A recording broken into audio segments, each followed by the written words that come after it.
A new year is here, and with it, a new slate of video games are on the horizon. What do we have to look forward to in 2013? Are we doomed to another year of sequels, prequels, remakes, reboots, and other games simply made to milk franchises to death? Or are we actually going to have some new, fresh ideas for once? What games are we personally looking forward to the most? Find out on this episode of Downloadable Content.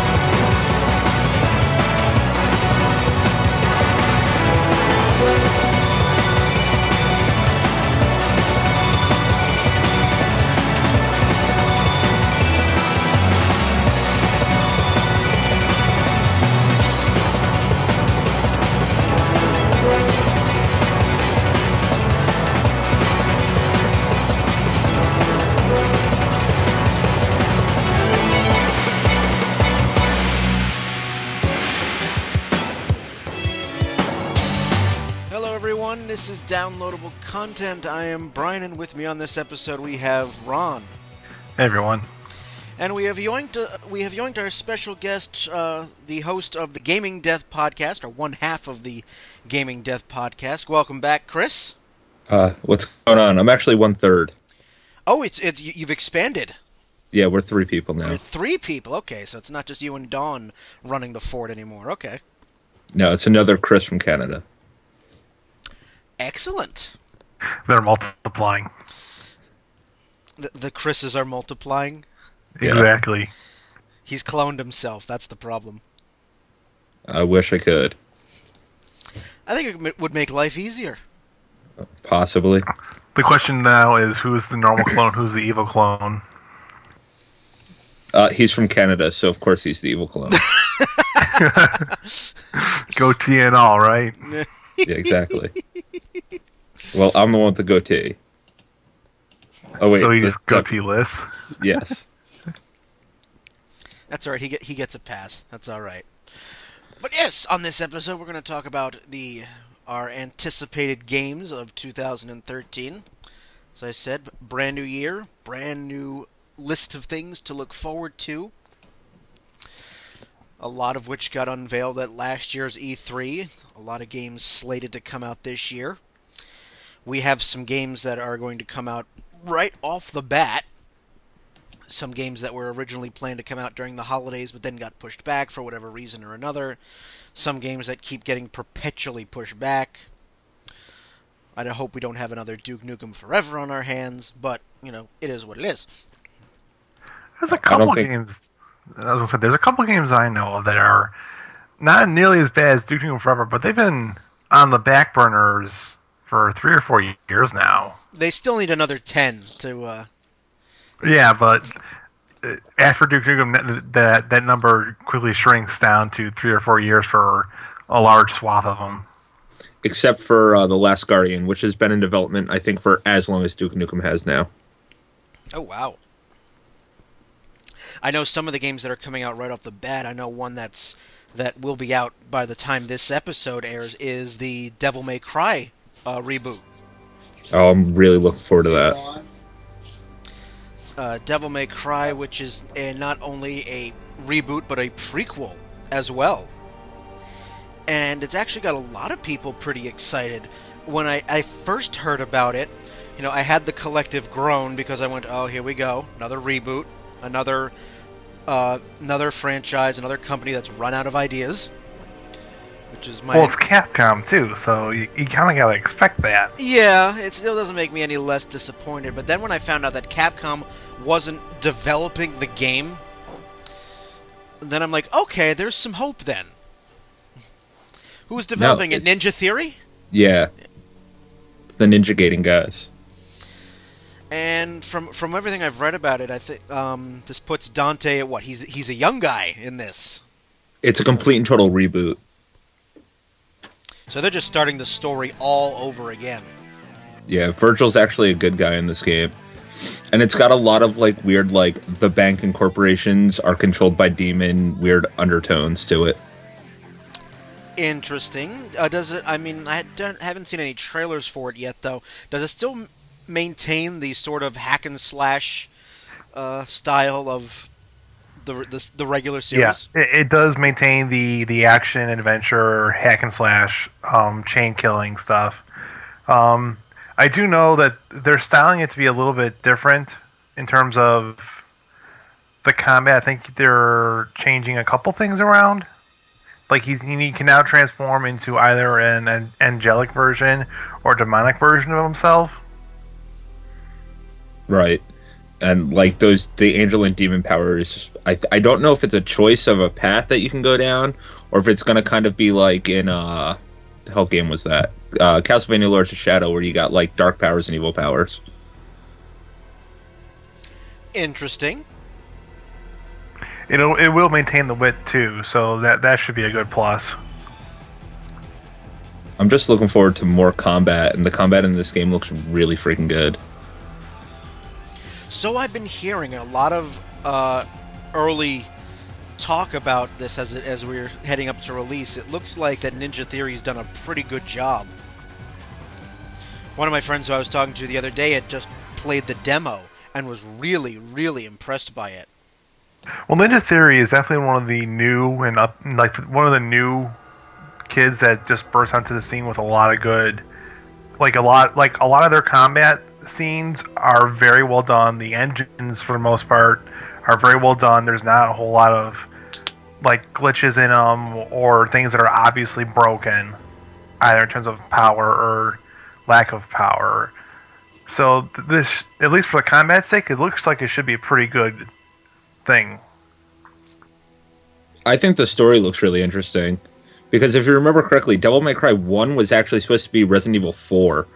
So yes, now that the story, it seems like they can actually develop a story for it, and as long as it's not like that trash that Devil May Cry 4 was. I will be happy if they do like a Devil May Cry 3 type of story, because I thought that was fairly story heavy for it being a mostly hack and slash. Oh, hands down, best Devil May Cry game is Devil May Cry 3. Yeah. And I'm taking a look now. As I said, since the new story, they're having a really, really young Dante, which originally put off some people, but they're coming around after seeing trailers and things like that. They at first there was a lot of early trepidation. I remember, like, okay, what are you doing? Well, the early trepidation was because we're used to Dante. He's got a bit of swagger to him. He's in his mid-20s. He's fairly much a badass. And then we see this younger Dante, maybe late teens, early 20s. He's not looking all that swaggery. He's looking kind of gaunt. And you're like, oh no, don't tell me Dante's gone emo. That was the original. I remember the original fear. Yeah. Well, they cut his hair, they dyed it black, and they actually like trimmed him down quite a bit. But as for the swagger, if you've seen any of the trailers, Dante still has all the swagger that he had in the original. So I was told, and a friend of mine told me, he said, they kept the swagger and Dante's basically fuck you attitude. Yeah, he still feels very much the same character. I don't know. This game comes out Tuesday. I'm really looking forward to it. I already pre-ordered it, and it's coming via Amazon, and I'm really excited. Yep, and it's on PlayStation 3, 360, and PC? PS3 and 360, I believe, only. Oh. I don't think there's a PC release for it. No, there is no PC release for it. I'm wondering how long for a lot of these games we'll have to wait before we see them come out on Wii U. I don't think any of the stuff that's already been announced is really going to hit Wii U, except for like Aliens Colonial Marines. Yeah, but do you think we could possibly see some of these games get ported, like the Game of the Year editions with DLC get put on the Wii U for like 2014? Like Batman was? Yeah. I hope not. Chris, according to Wiki, it is getting a PC release. Not same day, though. 10 days later. Yeah, 10 days later. I see it now. I forgot to look down a little further. I'm sorry. That's okay.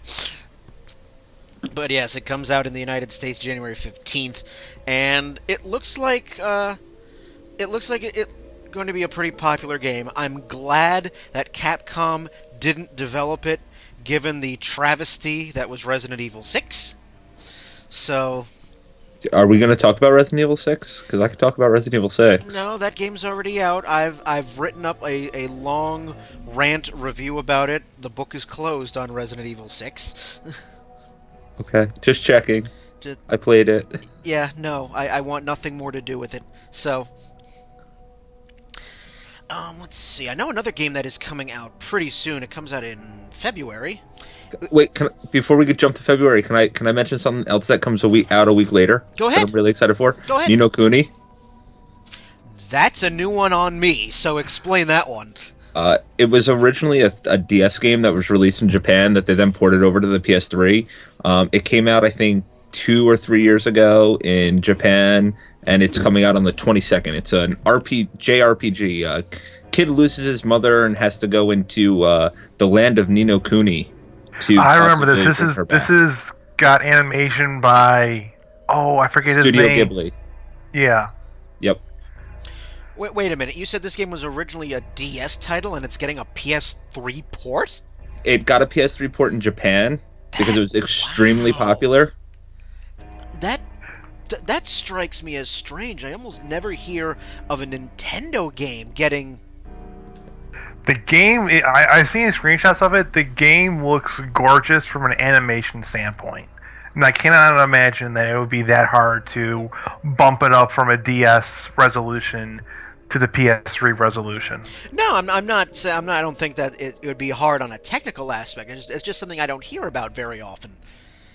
And if they didn't just bump it up, they actually went in and redid all the animation, all the graphics. It's not just a bumped up DS. Okay, because I understand, when something goes from PSP to PS3, but not Nintendo to Sony. But hey. Yeah. But from what I've seen and what I've read about it, it plays a lot like Persona 4 does. So you have your main characters, and they also have like little Pokemon type characters that fight along with you in a JRPG style. I've been addicted to Persona, so I'm really, really looking forward to Ni no Kuni. I have been for a few months now, actually. Excellent. Just thought I'd bring that up. No problem. I'd never heard of that. So, and I enjoy JRPGs, so that one slipped under the radar for me. We can go to February now. We can move on to February? Okay.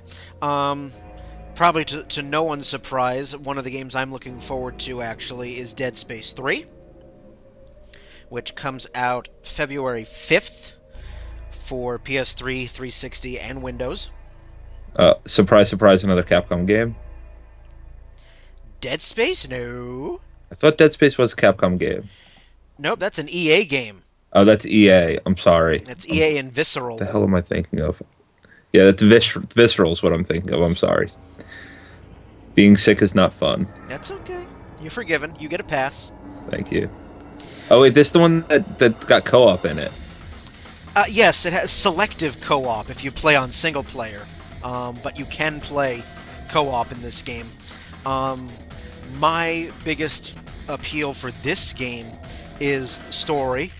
Having played Dead Space 1 and 2, and also the prequel novel, which is considered canon, I'm very interested to see where the hell the story goes, because there's a ton of stuff left unresolved. Poor Isaac, our main character, has been through the fucking ringer. I'd agree. The amount of mindfucks leveled upon him numbers probably in the millions. I'm surprised he hasn't shot himself, quite frankly. I thought that's how they were going to end too, to be all honest. That's what I was thinking, but no. I thought that all of Dead Space 3 was co-op, by the way. I thought it was complete drop-in, drop-out co-op. It is. I could have sworn it was all drop-in, drop-out co-op as well. Because I think their explanation for it is that the co-op partner is a military person that can jump in and jump out because of him being military. Yeah, that's what I thought. all the things that I had read for this game suggested that drop-in, drop-out co-op was new for this series. Anyway, I don't recall it ever being in 1 or 2. I know I knew there was online multiplayer, but not drop-in, drop-out. All of Dead Space 3's single-player campaign is all complete drop-in, drop-out. It's not just selective. Okay. Like, you can play the first mission, from the first mission to the last mission with a co-op partner if you want, which scares me a little bit. How so? Because Dead Space 3 is our only survival horror game that we have left. Seeing the way that Silent Hill went and Resident Evil went, Dead Space is the only survival horror game we have left. And they always are less scary when there's somebody else there. But since this is drop-in, drop-out co-op, does that mean that if you're playing single-player, you don't have to co-op at all? That you don't have to co-op. I think the dude will show up at certain spots, but I don't think he may show for all the time. Yeah, I think he may show up for certain cinematics, but I don't think he's going to be there full time. And they probably have cinematic video showing him leaving or something like that. Okay, because that's how I played Resident Evil 6. Was I did not jump on the PSN, PlayStation Network, and have other players join in. I played it straight through offline. And with this game, I would like to keep the single player experience because I feel that it worked very well in the first 2 games, that you get the most experience and the most reaction because Isaac is by himself in all of this. And just from a story standpoint, your co-op player, he goes by the name of John Carver. He is a sergeant from EarthGov, which immediately makes me distrustful of him in terms of a plot perspective. I thought he was a dishonorably discharged sergeant, and not currently that's what part I had of. thought. From press I remember reading was that he was a former sergeant and was dishonorably discharged and possibly is on the run from EarthGov because of what he knows. He might be. According to the information I have, it just lists him as EarthGov Sergeant John Carver. What his story is, I have no idea. I've only seen a couple of trailers. But either way, it makes me immediately distrustful of him as a character, because if you played the first 2 games, you find out that, not only do we have the Church of Unitology, which is, just all sorts of fucked up, but you also find that EarthGov is also incredibly shady and not on the up and up in terms of the marker as well. So everyone is out to fuck Isaac over. And that's not his fault. No. Isaac is trying to figure out what the hell this all means. And you have the church trying to stop him, and you have his own government trying to stop him. Yeah, if you remember in the first one, he's just a miner. Yes. Yeah, he's an engineer, and he's minor engineer, and then he gets thrown into this bullshit, quite literally, and then figuratively. But so I'm very, very curious to see how the story is going to go. The one thing that I didn't like about Dead Space 2 that I hope they change for Dead Space 3 was Dead Space 2 started to get a little repetitive. It was a good game, but it was getting extremely repetitive to the point where it was like, okay, walk in a room, mow down a bunch of necromorphs, go to the next room, another wave of... It lost its shock value. To me. See, I didn't feel that way with Dead Space 2. And I don't know if it's just because the developer's really good at making the atmosphere always full of tension. But from the closed beta that I got to play of Dead Space 3, it feels like they brought that tension back and actually ramped it up tenfold. Oh, good. Then I'm hoping that's the case. I'm really hoping that's the case. But we have some new changes though for Dead Space 3. We have they upgraded the weapon system. You remember that in the past games you had to find what the hell were they called? Not nodules? Were they? I thought there were modules or like tool, like sub weapons or something like that. The only way you could upgrade the weapons was finding these particular modules or whatever. But now the weapons bench system got an upgrade. You can construct new weapons from parts that Isaac collects throughout the game. Doesn't it also include possibly fusing together certain weapons? Yes. Yeah, so this should... I think this personally to me should have been something that's been in the game since Dead Space 1. And if not 1, then 2, just because it plays on the theme of him being a miner and an engineer more. And having to improvise. Yeah, because isn't his first gun quite literally like a... What is it, a plasma rail cutter. gun? Plasma cutter. Plasma cutter. Yeah, plasma cutter, yeah. But the Visceral has made it so that you have just tons of different combinations of weapon fusions. For example, you could fuse together a plasma cutter and a flamethrower, or the rivet gun and a buzzsaw launcher. So that sounds cool.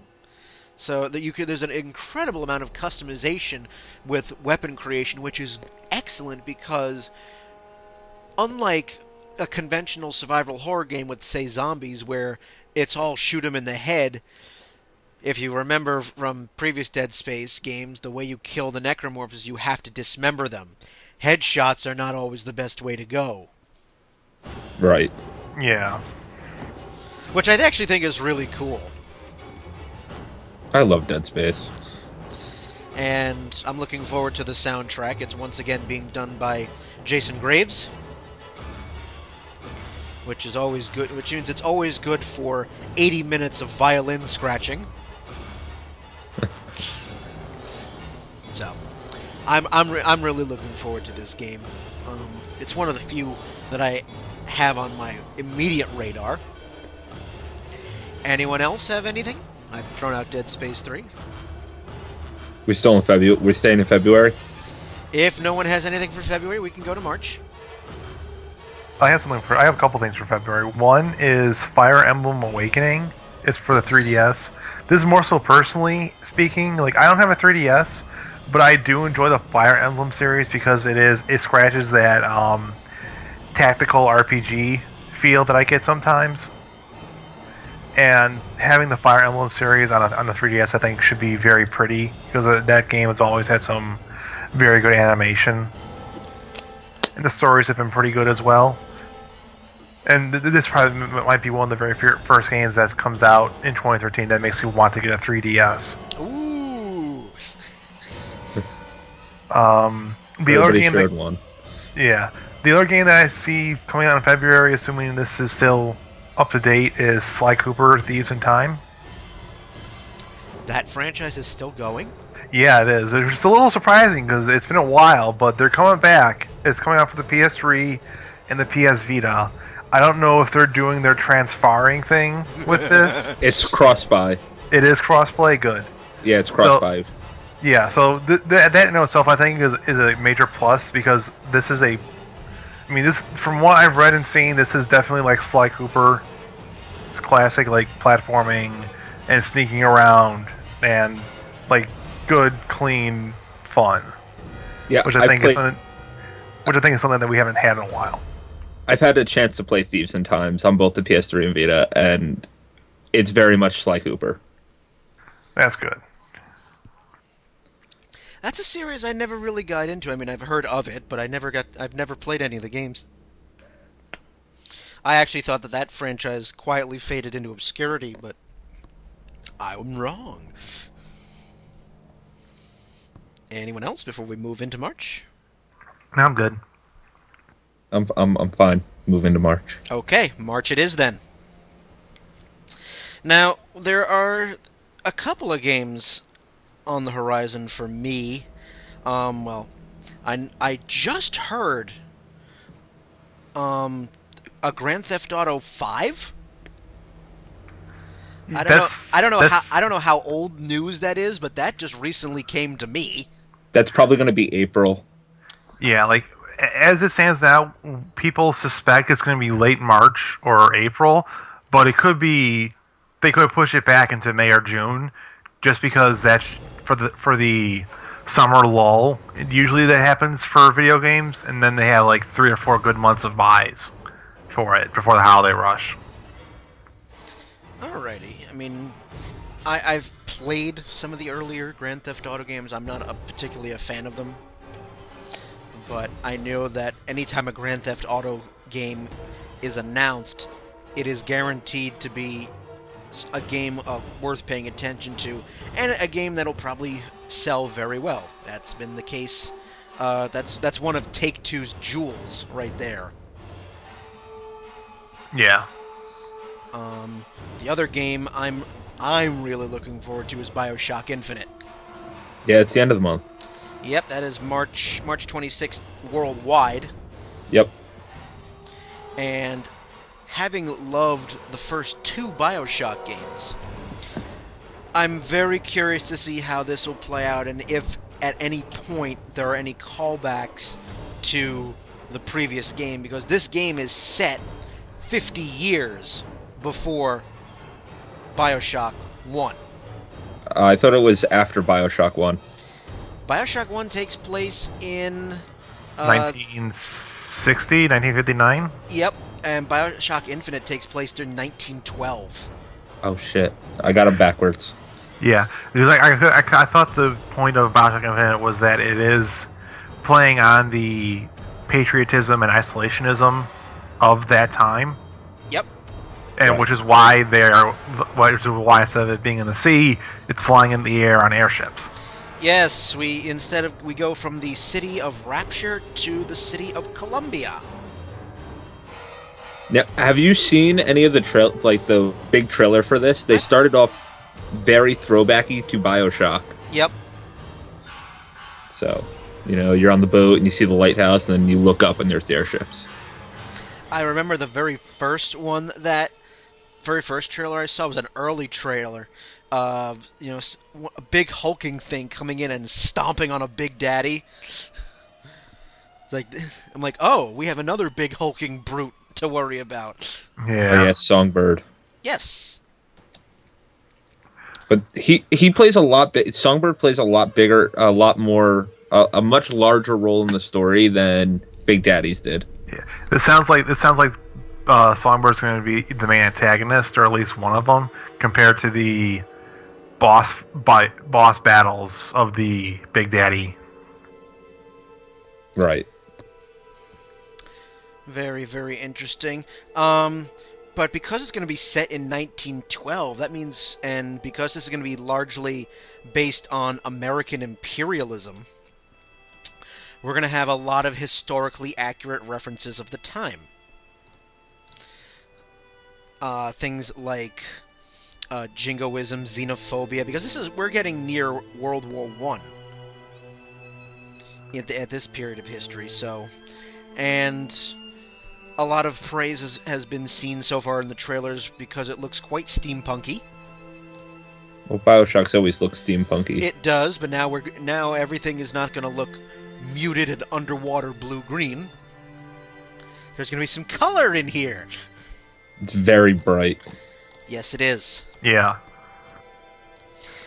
And your main character, it goes by the name of Booker DeWitt, who was a former agent of the Pinkerton National Detective Agency, which was a real detective agency at the time. Actually, the company still exists today. I like the fact that we still don't know why he needs to get Elizabeth off of Columbia. And I'm glad for that, because that, I'm assuming, is a huge plot point. And not to mention, too, like, having Elizabeth on there, like, we know sort of what she can do. Like, apparently, somehow she can affect time. Or at least affect different, like, alternate universes of some sorts, which is a very powerful thing to have control of. So, it'll be interesting to see, like, why Songbird wants her, why Columbia wants her to stay there, and why he's supposed to get her off. Now, I heard that she's probably going to play the role of like Vita Chambers did in the original BioShock, where she'll just be able to res Booker. That would make sense, but I hope it's more than just that. Yeah, so do I. They still keep the shooter format, and they obviously change up the plasmids and tonics idea a little bit in this game. For example, Booker's going to gain powers and abilities by using vigors and wearing gear that can be found throughout Columbia. However, once you make a choice to have a certain vigor, it's permanent. So unlike BioShock, where you were able to change tonics on the fly, you can't in this game. So there's a bit of strategy and a bit of choice, which will affect what you do late throughout the game. See, that makes me a little upset. I like the more customization, that being able to change your tonics and your plasmids on the fly, like you were able to in BioShock. Let's see. Vigors require the use of salt, which is the equivalent of Eve in the previous games. And yeah, I mean, the customization is a bit lessened. But both Vigors and Gear will have various upgrade paths. Vigors will have alternate fire capabilities and have up to 5 different upgrade routes, according to Ken Levine. So there is some customization there. You can upgrade those Vigors. So I'm looking forward to it because it looks like they're not deviating a whole lot from the shooter format. Which I think is nice. I mean, this was the series to change my opinion on first-person shooters. Before, I had always felt that first-person shooters were just, all you do is kill things. You never have any story or anything like that. And then I played BioShock and went, well, that changes my opinion. Well, that's not all first-person shooters are about. Yes, I know. I fully admit that it was a general stereotype of the genre, but so it goes. So it goes. And I think we can talk about a couple more games before we cut to break. So anyone else have others to contribute, whether it was in March or heading into spring? I've got a few more in March. I've got like 4 games in March that I'm really looking forward to. Have at it. Castlevania Lord Shadow Mirror of Fate for the 3DS. It takes place between Castlevania Lord Shadow 1 and Castlevania Lord Shadow 2. You get to play as Trevor Belmont, Simon Belmont, and Alucard as you try to find out what happened to Gabriel, which players that have played Lord Shadow 1 knows what happens. 2D side-scrolling Castlevanias are always amazing, especially on a handheld, and I'm really looking forward to that one. Is that... I don't know too much about the Castlevania series, but is that part of the canon, or is it... It's part of new canon. It's part of the new canon, so... Oh, okay. But I'm glad that comes out on the 5th. And also, I'm really looking forward to Tomb Raider. Duh! Yeah, Tomb Raider is definitely something that I'm keeping on my watch list just because... it is a reboot of the franchise, which everyone was kind of initially mad on because it's Tomb Raider. We already know Lara Croft, but this is definitely approaching it from not from the Lara Croft that we know, but this is definitely seeing her become that, especially from what we see in the videos and the trailers and all the tech demos and stuff. Well, she's a young 18-year-old in this new one. She's never done any tomb raiding. Yeah, and she's fresh out of college. So I want to see that kind of naive, just out of college Lara Croft kind of evolve throughout the game to become the badass tomb raiding socialite that she becomes and that we know. Yeah, isn't the story being that she's literally just out of college. One of her professors says, "Hey, come on this archaeological dig with me," and then they get shipwrecked on the way to said dig. Yeah, some weird island. Me and the people that I do the website with, we got to play this at New York Comic Con. It controls beautifully. It looks beautiful. It's amazing. And after, everybody knows that Uncharted got its roots in Tomb Raider, it's nice to see that the Queen's finally coming back. Yeah. Yes, this I have never played any of the Tomb Raider games, but even this reboot has me interested because I'm like, ooh, for once it's not all about look at my tits. It's amazing that what they did to her character model. She looks so real. Yeah, she looks like a person. She looks like a human. How about that? But I heard initially that there was some complaints and some people not really taken by the fact that they're worried that she's going to be too weak. She's 21. She's probably still got the physique of a college kid. She's gonna be weak initially. They're afraid that they're going to do to Tomb Raider, to Lara Croft, what happened to Samus, and just made her a completely weakened. No, if anything, this is going to be us seeing Lara turn from meek and naive into like what Chris said, the strong and independent socialite that she is.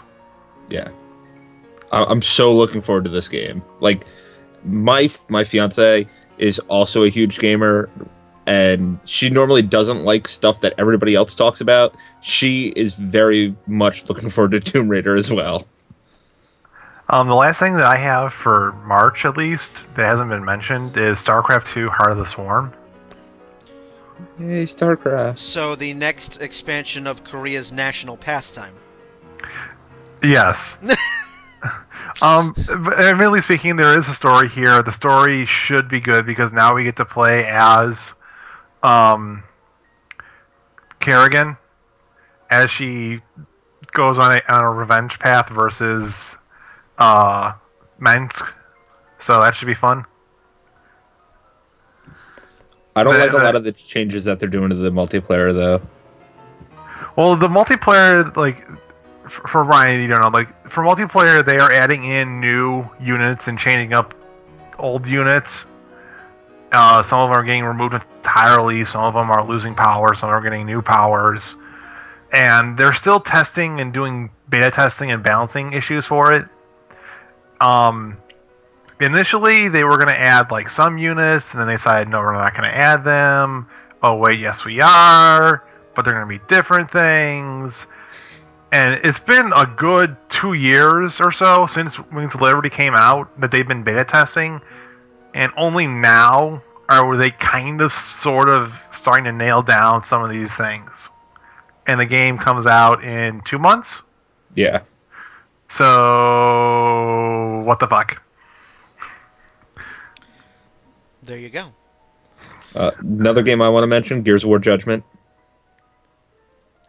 Because I'm a huge Gears of War fan. It comes out.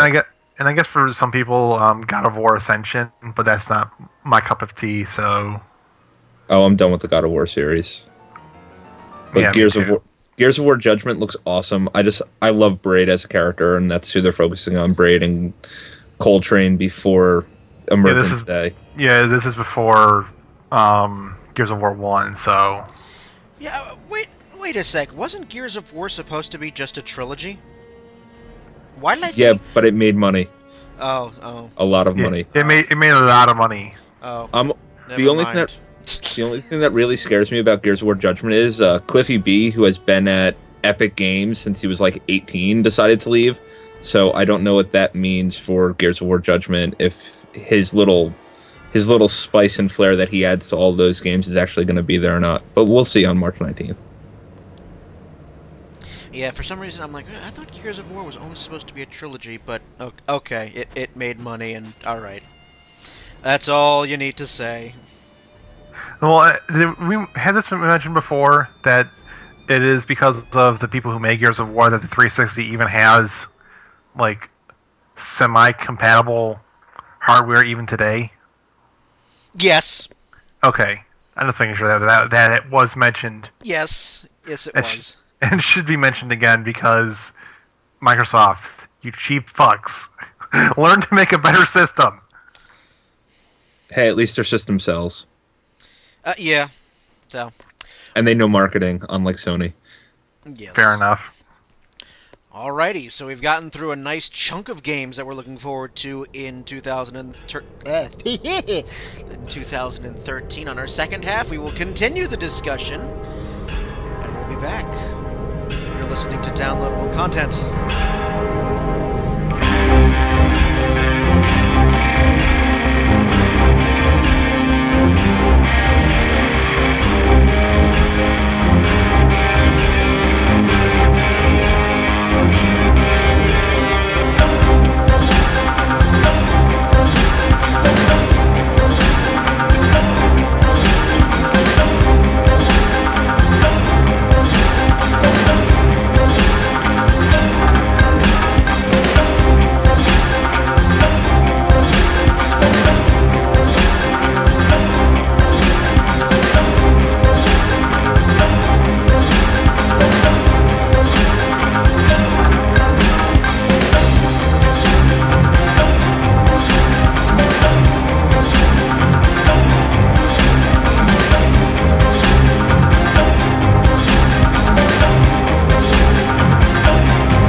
Welcome back to Downloadable Content, talking about games we're looking forward to in 2013. We're both still here. Ron and Chris haven't run off.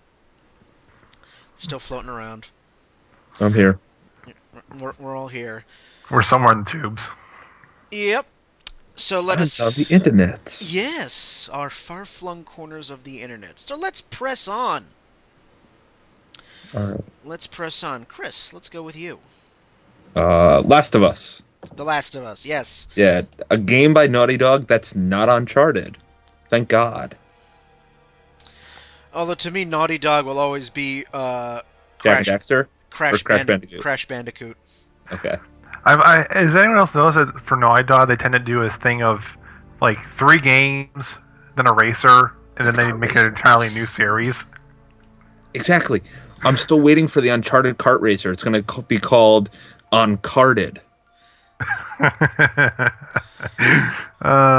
we're getting The Last of Us. Yeah. Yes, let's go to The Last of Us, please. Yeah. It's okay. The Last of Us looks really good. It's a twist on the zombie apocalypse. Instead of zombies, their fungus has taken over humans. Really cool. Yeah. And then probably the more disturbing part is that this is actually a feasible thing that could occur. Exactly. It's scary. Don't eat mushrooms. Okay, so Joel and Ellie are your 2 main characters. Joel is like a black market guy who, for some reason, needs to get Ellie out of these government-controlled zones to take her someplace else. Lots of air quotes here because we don't know much about the story. Yeah. we know they have to go through Providence or Pennsylvania or Boston or something like that. It looks like they're going from East Coast to West Coast or vice versa. I thought they were going from east to west or from east to southwest somewhere. They're going to Mexico. Mexico. They want quesadillas and margaritas. But the cool part about Last of Us is, on their journey, they don't just have to deal with these zombie things. They'll also be dealing with, like, people that live outside of these government-controlled zones that aren't infected, like real humans that want to, like, take all their crap. Yeah, and the government's scavengers and chasing them. Raiders and stuff like that. Yeah. And they're still being chased by the government. So if you didn't just have zombie mushroom people to worry about, you have crazy scavenger Hills Have Eyes people and the government. Now, according to its classification, it's listed as action, adventure, and survival horror. Does that mean... I'm wondering if that's sort of like the same type of gameplay as Resident Evil 6. I wouldn't say that.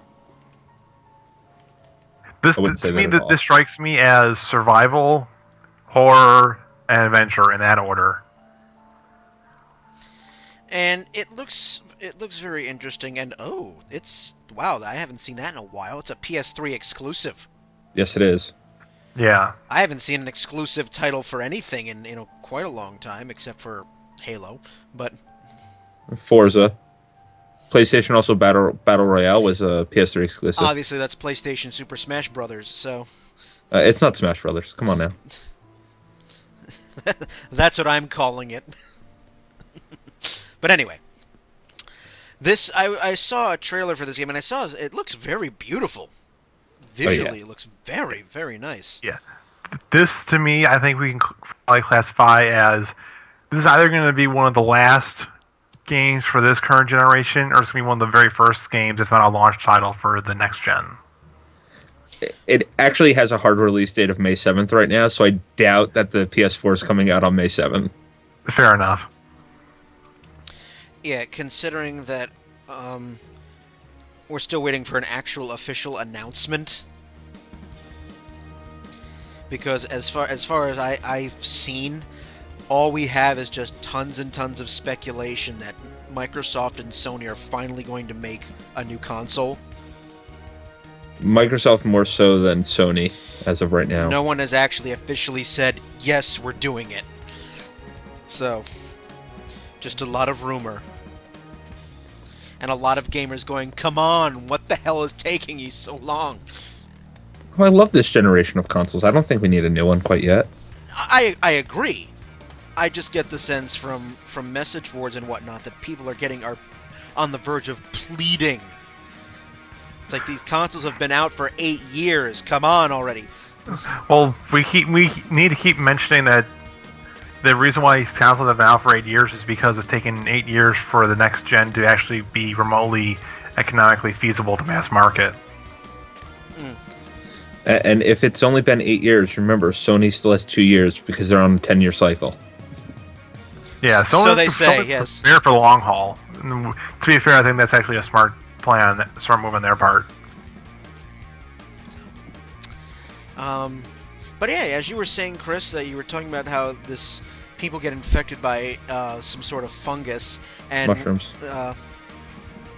Ron, Toad comes and rubs himself all over your body. And Ron, you said this was actually feasibly possible because the basis for the game came after a section of a BBC documentary called Planet Earth, which showed a fungus-infected ant, whereas the fungus takes over its brain and produces growth from its head.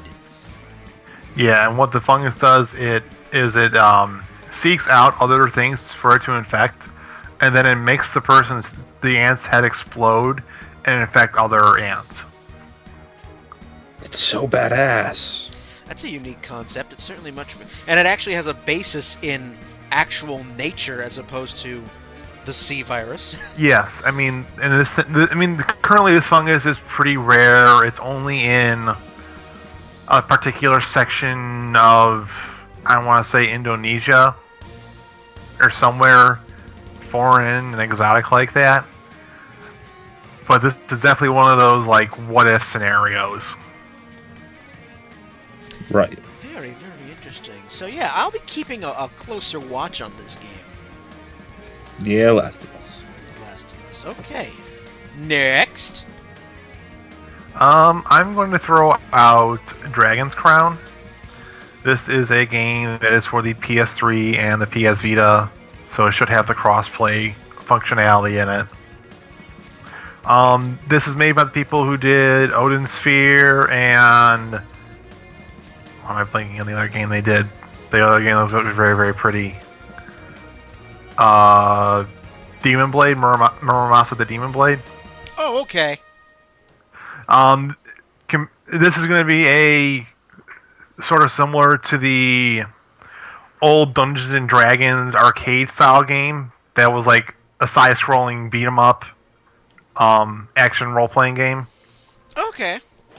When at first I thought you said Dungeons and Dragons, I'm thinking games that follow the D&D rule set, like Baldur's Gate or. No, I refer to it as Dungeons and Dragons just because of the fact of this was like I remember there being an arcade game that was like Dungeons and Dragons Assault on something or other. Okay, we'll keep going.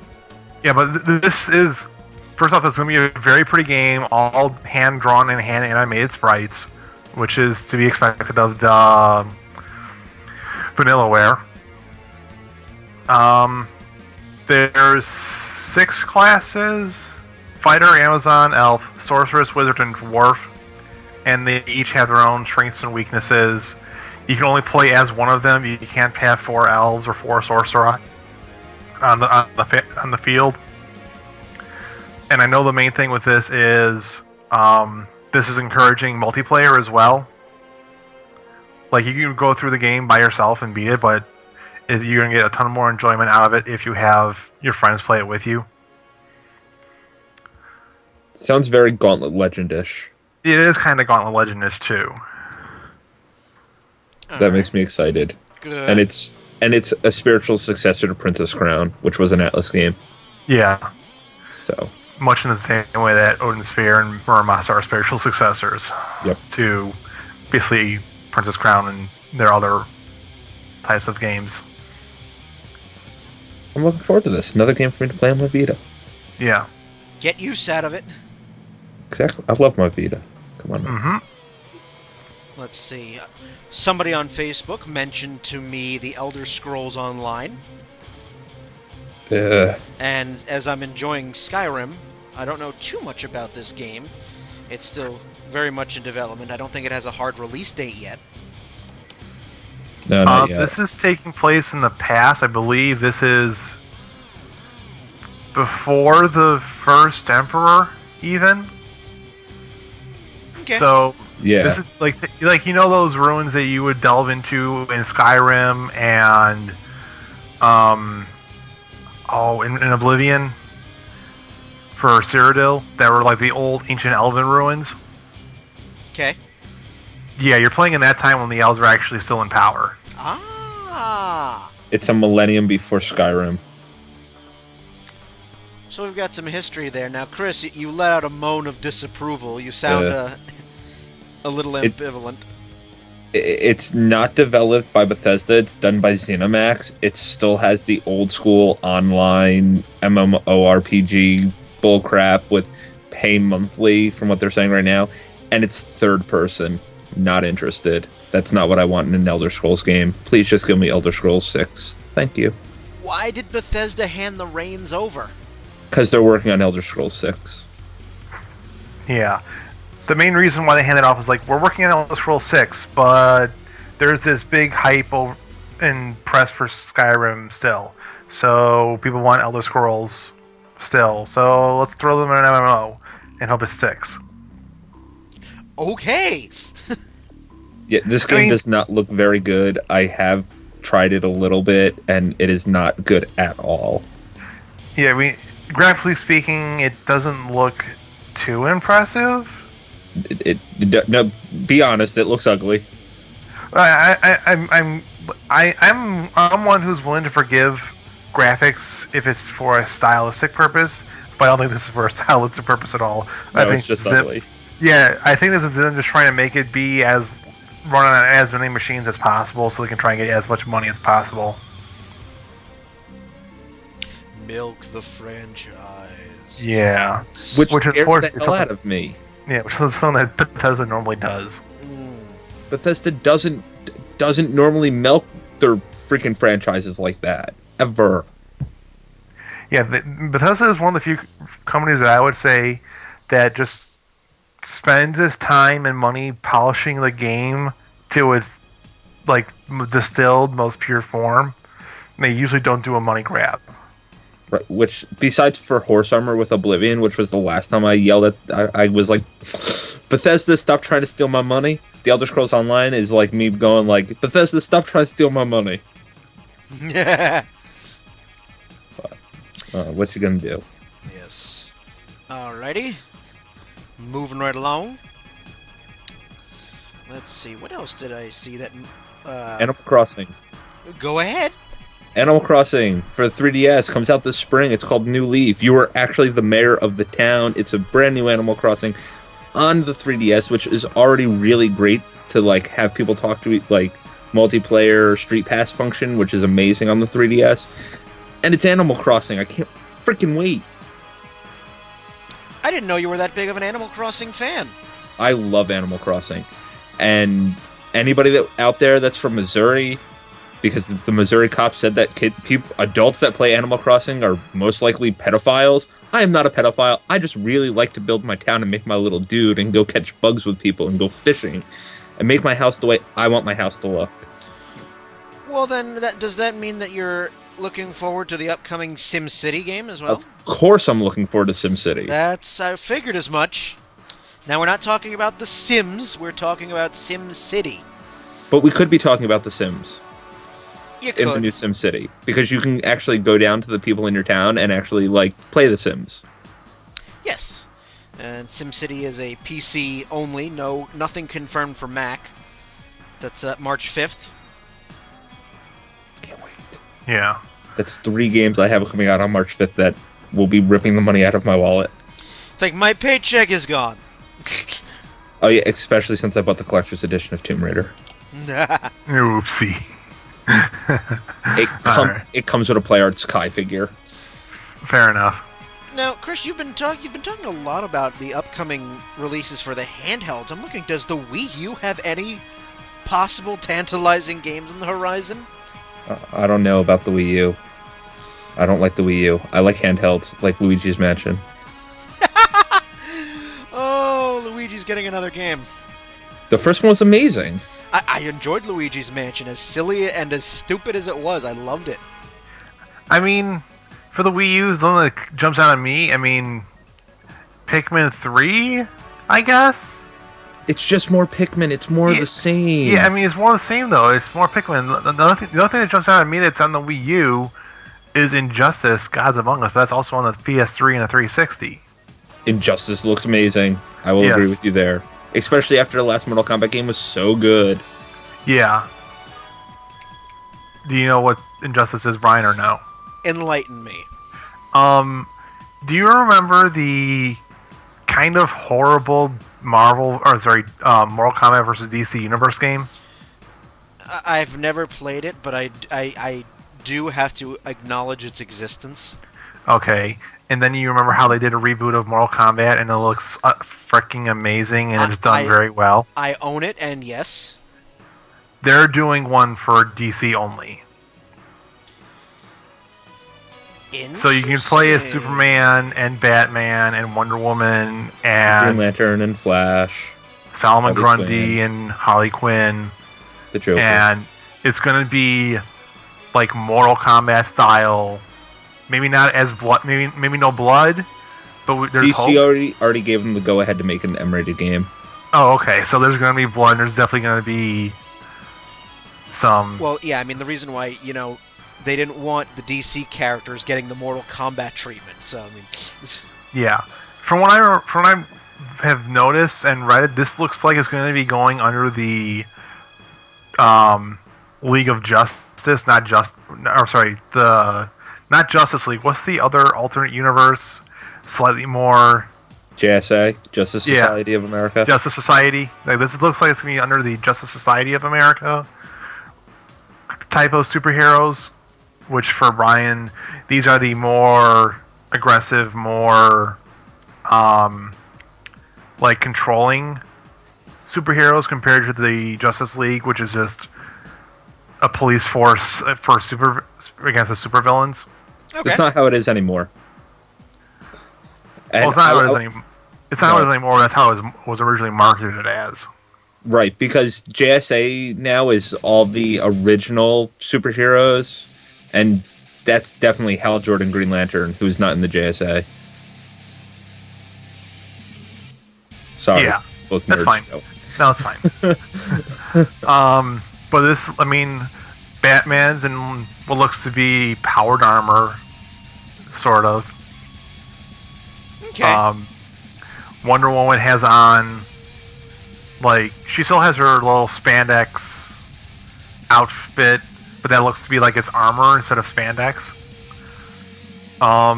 They all look very New 52 costumes. Yeah, they all look like they're the updated versions. For example, Harley Quinn isn't in that little jester outfit anymore. She's in this corset, skimpy bondage outfit. She's also batshit crazy. Yeah. It's Harley Quinn. Yeah. And, this looks like it's going to be a very good game. It comes out April 2013 on all systems, PS3, 360, and the Wii U. The one thing that I have to say about Injustice Gods Among Us, if they can do anything with the single-player storyline like they did in Mortal Kombat, they've got a hit on their hands. Yeah, if they can get Agreed. DC approval or DC writers to help them with the story, then this should be a really good hit. Well, let's see. Before let's continue on that line. It was announced that Injustice would be receiving its own comic book spin-off that would detail the events leading up to the game. Right. So if something else, that means this is going to be DC and their writers working together to do a prequel. So we shall see. That does look to be an interesting game. I mean, I'm not a particular fan of DC, but if they can do what they did with Mortal Kombat, you're right, Chris. They will have a pretty popular hit. One of my friends on Facebook mentioned South Park: The Stick of Truth. Yeah, hopefully that game still comes out. Do we have a hard release date? We have a hard release date of March 5th, according to... That got pushed back at the VGAs this year Okay. to May. So somebody hasn't updated Wiki yet. So That's right. And now with THQ filing for Chapter 11, who were originally publishing South Park: The Stick of Truth, I don't know if it's still coming out in May. Okay. But from what I heard, it's an RPG?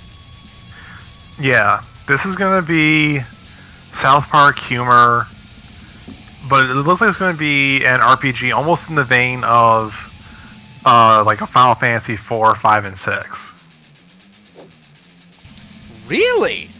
I thought it was real-time battles. It might be real-time battles, but like it is set up almost in the phrase of like you have the good guys on one side of the screen, the bad guys on the other side of the screen, and then you key in actions, and then you do the actions on the screen. Okay. And I don't know, but probably the biggest selling point for this is the story of it is it's not an actual RPG. They're LARPing. Yeah. Yeah, you're the new kid in town. Yeah. And it looks just like the show. Yeah. And I want to go kill some hippies. And goth kids. So, according to Wiki, it'll be on Windows 360, PS3, and Cloud. Something called Cloud. I don't know what Cloud is. Cloud, or also on Live. It might just be like a Steam type thing. Okay. What's another one that I've been hearing a lot about? Watch Dogs. Next gen console. Just fair warning. Yeah, this is more than likely. This is definitely a next gen console, just because of how it looked. Right now there is no hard release date. All it says is 2013. Although, if no next-gen console gets officially announced... Yeah, we probably push out to 2014. I think that we will get next-gen consoles announced, especially since Microsoft announced that 2 days before E3 this year, they are having a big press conference. Ooh, they want to dominate E3. God damn it. I can't wait. They want to have the pre-orgasm before the orgasm. Okay. Well, then they can concentrate on games for the new system, rather than being like, hey, look at our shiny new box. Yeah. Instead of it being 60 minutes of look at our shiny new box and all the features, they can be like, here's a shiny new box, and now 2 days later, here's 90 minutes of brand new games. Enjoy. Exactly, which is what I want from E3. And Watch Dogs is being developed by Ubisoft. Yeah, they're doing so good lately. They are. Now, wait, before we continue squeeing over Ubisoft, so far, Watch Dogs is slated for Windows 360 and PS3, but we'll see if it goes to next gen. Anyway, continue. Yay, Ubisoft! Squee. Yeah, Ubisoft has had 4 or 5 games come out within the past since in 2012 that were like AAA, multi-million-dollar, like tens of millions and not hundreds of millions of dollars. Well, let's see. They're doing well. They've had Assassin's Creed. They had Far Cry 3. Far Cry 3 was best game of the year, besides The Walking Dead, sorry. I know they're putting out a Rabbids game for the Wii U. I knew that. No, fuck that. They're putting out Rayman for the Wii U. Let's talk about that game instead. Yeah, they had Rayman too in 2012. Mm-hmm. Yes. Oh, did you guys play the new Rayman? Nope. I did not get a chance to play it yet. Do you like 2D platformers? Do you like hand-drawn animation? Play the new Rayman. Chris is not a paid spokesperson for Ubisoft. Anyway, I am not a paid spokesperson for Ubisoft. I bought Rayman for $20 new and was like, I'm gonna go home and I'm gonna try this game. And I ended up sinking like 36 hours into that game. Better than any Mario game to come out in the past 2 years. That's saying something. No, really, it's not. Well, you had Galaxy 2 come out 3 years ago. No, it's 2010. I swear to God. This is 2000. Yeah, it's 2013. Fuck.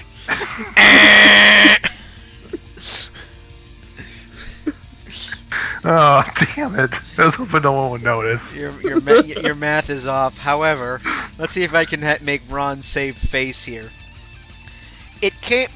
Super Mario Galaxy 2 came out in May 2010, so you've got technically 5 more months before it hits the 3-year mark. I'm sorry. That's okay. I'm seeing if we can help Ron save face, but 3 years. Thank you, Brian. Yeah. So, yeah. Back to 2013 though. Watch Dogs. Yeah. It looks really good. Yeah. Yeah, it looks really good. I am looking forward to it. The only thing they've shown so far is the E3 trailer, though, right? Yep. Yeah, the only thing they've shown is the E3 trailer. There has been no word on it since. Oh, and it is Ubisoft Montreal. Yeah, which means it's probably going to be good. Why? Are there other parts of Ubisoft that suck? Yes, Ubisoft Montreal does Far Cry and Assassin's Creed. Ah, okay. Yeah.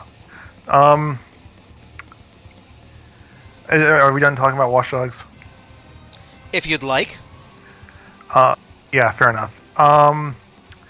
Yeah, Watch Dogs. Yay, Watch Dogs. I will briefly mention Pokemon X and Y just because it's going to be on the 3DS. So we have a 3D Pokemon game, and Lord knows how long. It still amazes me how popular that franchise is. If they change the story up and kind of the gameplay, I might be interested. Again. I doubt it, but...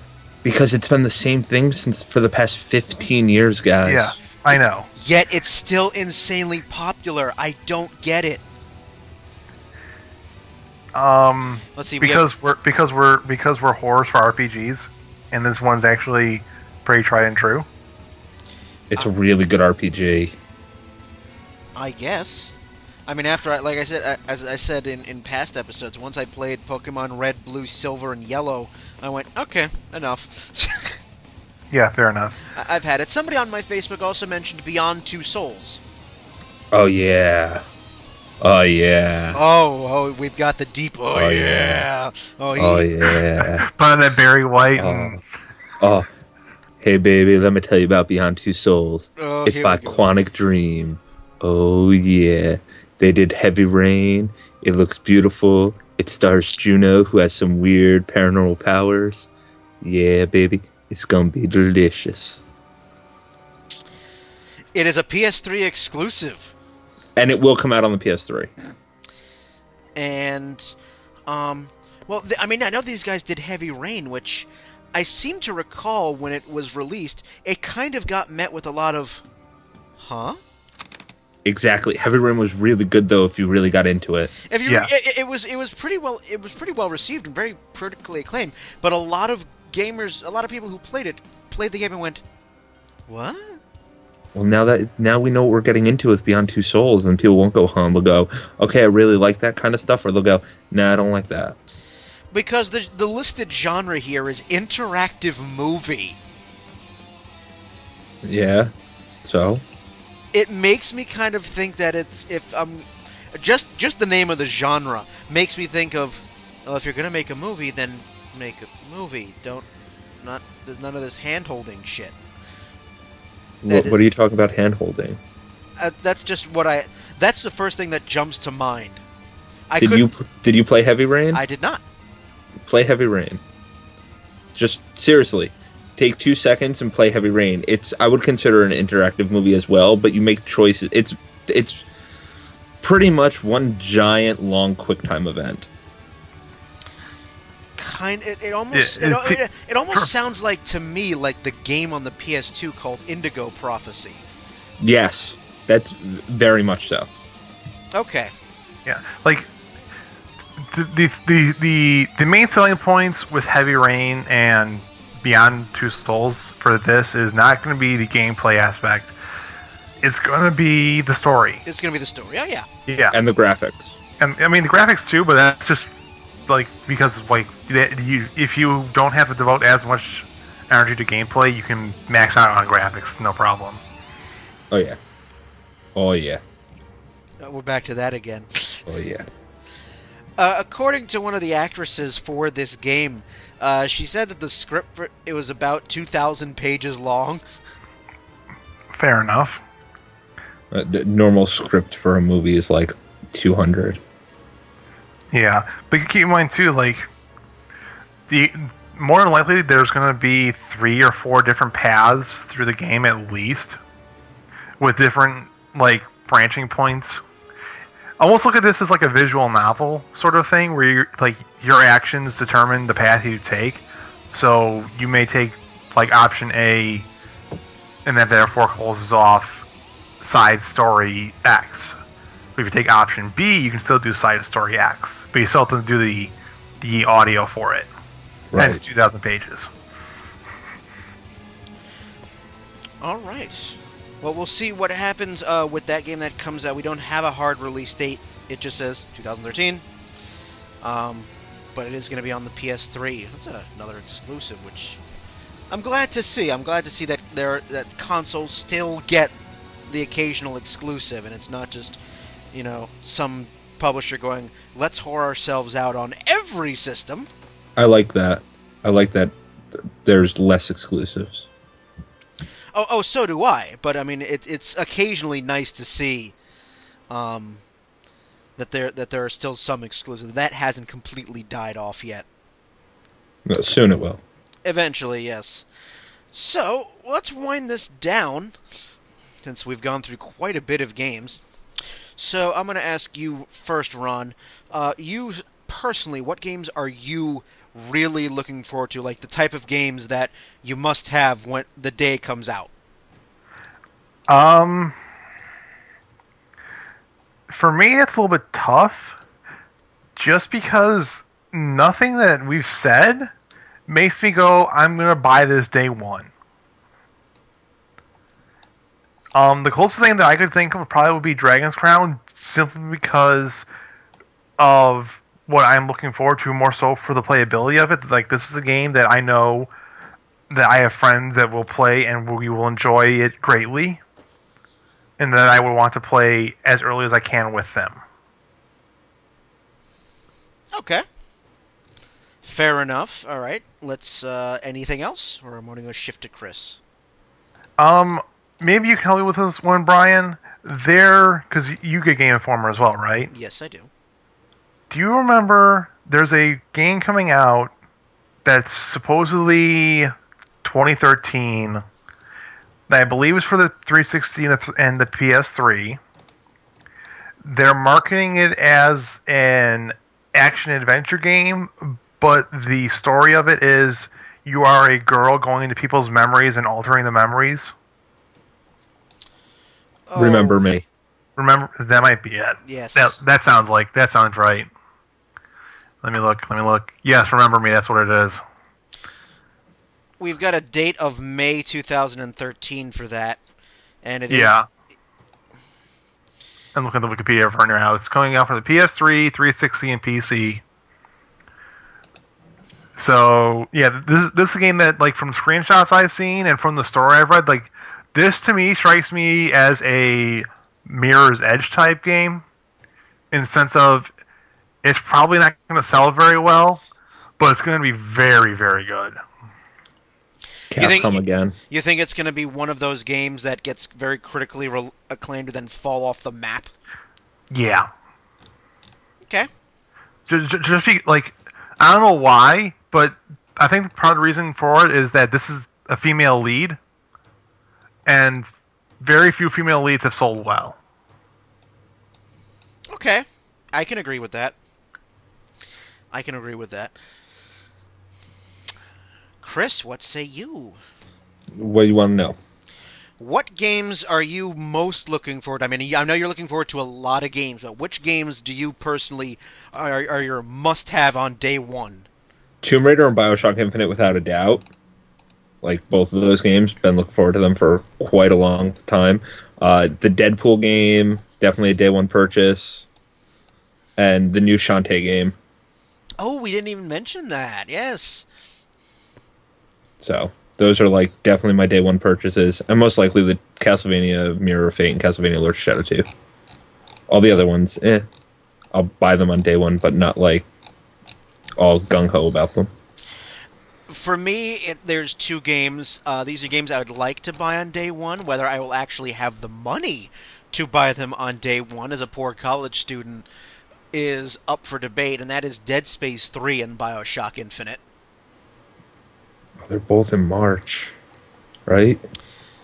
Dead no, Space Dead Space is February. So,